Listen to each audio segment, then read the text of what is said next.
ভিডিওটা খেয়াল করে দেখেন। আপনার চিন্তাভাবনাকে অন্য লেভেলে নিয়ে যাবে। এটি একটি রিয়েল এক্সপেরিমেন্ট ভিডিও। এই এক্সপেরিমেন্ট করার ক্ষেত্রে কি হয়? সায়েন্টিস্ট প্রথমে একটা রুমের ভেতর কয়েকজন শিশুকে নিয়ে যায়। পরবর্তীতে ওই রুমের ভিতরে কয়েকটি বড় বড় সাপ ছেড়ে দেয়। প্রথমে যখন আমি এটা দেখেছি তখন আমি আশ্চর্য হয়ে গেছি। আপনারা দেখেন এই যে বাচ্চাগুলো সাপের সাথে খেলতেছে, কেউ জড়িয়ে ধরে খেলতেছে, কেউ সাথে কিস করতেছে, কেউ সাপের উপরে উঠে বসতেছে। সাপ এত ভয়ানক জিনিস, তবুও বাচ্চাদের কোনো ভয় নেই। শিশুদের পরিবারের সদস্যরা বাহির থেকে স্ক্রিনে দেখতেছেন বাচ্চাদের কার্যকলাপ। এ দেখে অভিভাবকদের ভয়ে করুণ অবস্থা। এই এক্সপেরিমেন্ট দ্বারা একটি জিনিস বোঝা যায় যে আমাদের মনের ভেতর যে সাপের ভয়, এ ভয় উভয় থাকে, সবগুলো ফেকে, ভয়ের কোনো ভিত্তি নেই। আসলে আমাদের ভেতর দুটি ভয় জন্মান্ত থেকে তৈরি হয়ে থাকে, যেমন প্রথমত উচ্চতা এবং দ্বিতীয়ত লাউড নয়েজ বা উচ্চ শব্দ।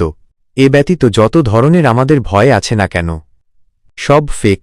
আজকের পর যদি আপনার এমনটা মনে হয় যে আপনি কোনো কিছুতে ভয় পেয়ে যাচ্ছেন, সবকিছু মন থেকে ঝেড়ে ফেলেন, নিজেকে নিজের মতো তৈরি করেন, কারণ এসব তোমার আত্মবিশ্বাস হরণ করতে মরিয়া হয়ে থাকে।